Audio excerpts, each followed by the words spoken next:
is a new dystopian war movie directed by Garland, brought to us by A24. This movie takes place in the not-so-distant future, it would appear. America is in the middle of a new civil war. A bunch of shit's going on. A bunch of people are dying. Once again, the country is just fighting itself. The country is also divided into a lot of different factions. I believe 4 different factions. The main story arc revolves around Kirsten Dunst and her team of war photojournalists. They are on this mission to get to Washington, D.C. because they want to take a photograph of the president, namely also interview the president and basically get his opinion on really everything that's going on, how the Civil War came to be from all this shit. An aspiring war journalist played by Kaylee Spaney, she's come onto the trip itself, and now they're on the way into the front line, into basically the beach of Normandy in the Civil War. I mean, going to DC is basically a death sentence, but they want to get this story. This was without question one of my most anticipated movies of the whole year. Not necessarily because of the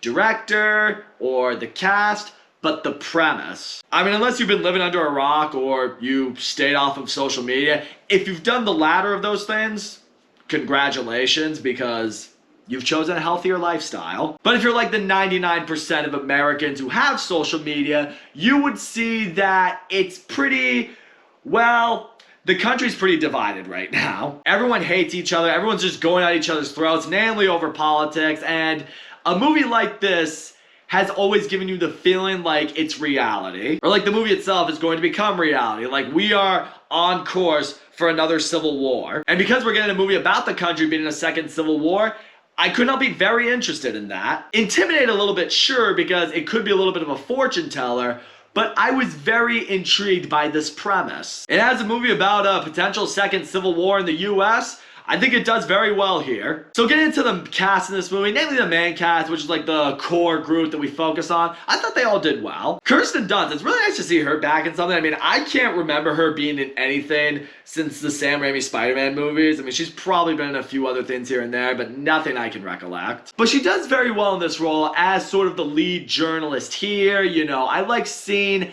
how she's really just going about this mission. But more so than that, I felt like she and her colleagues really gave me an appreciation for these war journalists. I didn't even really know that was a thing, which is probably a little ignorant on my part because we always get photographs from, you know, the battlefield, from war, from gunfire, whatever it might be. There's always photographs of that. Someone has to be taking those pictures, and turns out it is the people who literally go into the middle of combat to take photographs of it to bring everyone awareness of what's going on. And it's crazy. I mean, these people, they're armed with helmets and bulletproof vests, but no weaponry, just cameras in their hands to capture what's going on. And what I like with Kirsten Dunst's character is she's clearly a veteran at this. This is not her first rodeo in taking these pictures and seeing all this crazy, disturbing shit going on. For her, this is routine. You kind of sense a little bit of a stoic, cynical kind of personality from her, and it completely made sense. And that is where I will also appreciate Kaylee Spaney's character in here, because she is meant to be someone who has no experience in this. When she sees really disturbing stuff going on, people dying, people being tortured, bombs going off, like normal civilians just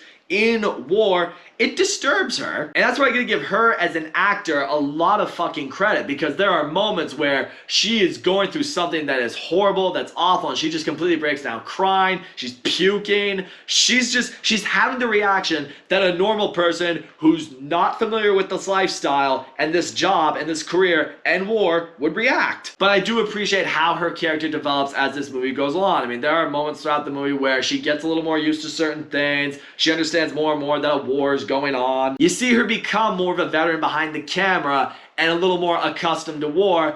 And in some ways, you know, it kind of breaks your heart, because that's what happens to people. That's what war does. It completely just takes the innocence out of you and it turns you into this pillar made of stone. And I come from a military family. I have a lot of family members who have fought in Iraq, Vietnam, World War II. My grandfather was in that. I mean, they talk about it all the time. When you come back, you're just not the same. After you witness that stuff, it completely breaks you. You really witness that in these people, and they're not even the ones doing the killing. What I also really appreciate that this movie does is it gives you a lot of different viewpoints on war in this movie. I mean, there's one moment in particular, the characters, they're taking a photograph of people who are hiding, they're trying to snipe someone on a building, they're like, who are you firing at? They're like, we don't know. Someone's firing at us, so we're just trying to kill them before they do it to us. And as dark as that sounds, it completely makes sense. I mean, in war, it's not so much like you're fighting this enemy because they are the enemy or because they differ from you. You're fighting against this person because they are trying to kill you. That's really all it is in war. If someone's firing at you, they're trying to kill you. So the only way to prevent that from happening is if you kill them first. Like, it's dark, it's terrible, but it is the truth. That's how these soldiers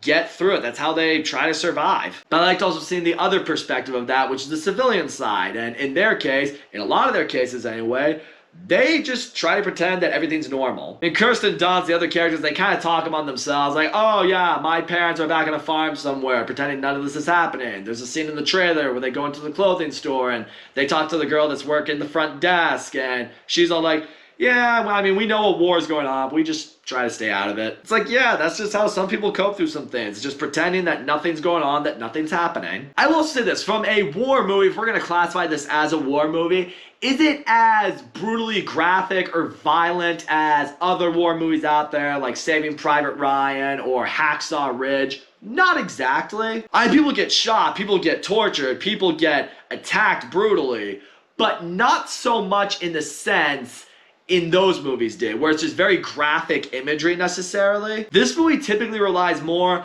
on the intensity of the moment. It relies on tension, and I appreciated that. And there's one scene in particular, you kind of saw it in the trailer with Jesse Plemons' character. You know, the characters come across him, and they're kind of like, oh, we're American. He pulls the whole, what kind of American are you? It's such an intense scene of just pure interrogation. You are just on the edge of your seat like, someone's gonna die here. That's why I gotta give a lot of credit in this movie to Jesse Plemons. I mean, granted, he's only in the movie for that one scene, but man, this guy, I mean, everything he's in, he's so good at playing that unpredictable, kind of loose cannon sort of character who's just gonna kill anybody. But he comes off very calm, cool, collected. Like, you know he's gonna pop off, but you don't know when. And that's what makes characters like his very disturbing and scary. And that's props I gotta give to him. But it's the intensity that the movie brings us again to the setting of the movie. Whenever the characters stop somewhere, whenever they meet up with someone that might be a friend or might not be, or they're in an area of the country that could be dangerous or could not be. The movie never really has you stopping to take a breath, and I really appreciate that. Also, one of the things that I was concerned about going into this movie is, was the movie gonna feel like propaganda? Was it gonna feel like it was trying to sway you to one side? Was it gonna be targeting a certain political party as the hero and the villain? It's absolutely not like that. Frankly, they don't mention either side of politics, I think, one time in the whole movie. So yeah, this is not at all like, you know, right versus left, Republican versus Democrat, you know, conservative versus liberal. Not at all. Because going into a movie like this, you fear, especially coming out in election year, you think to yourself, okay, is it gonna be one of those like, okay, this is why you shouldn't vote for Trump, or this is why you shouldn't vote for Biden, you know, gonna shove that right in your face. No, it's really not meant to be that. It's kind of meant to be a mirror holding up to society like, this is what we're on track to do, simply because we are divided as a country right now. You know, the whole saying, united we stand, and this country is not united. Not in the movie, not in real life. And I appreciate that. It kind of shows to everyone it's like, we're all flawed human beings. This is why a war is going on right now. It's not because either side is a villain, but neither side is a hero either. The movie accomplished exactly what it wanted to accomplish without pandering to either side. And I respect the movie for that. As far as flaws with the movie go, I'm gonna say this right now. I do wish we got a little more clarity as to why a civil war is going on. Because we're never really told exactly why a civil war is happening in the United States. It just is right now. I mean, even the whole, like, the way the country is divided. I mean, in this movie, Texas and California are one union together, which, you know, makes no sense in real life because both sides are on the complete opposite sides politically. But I would have been interested in hearing, like, how those two ended up joining forces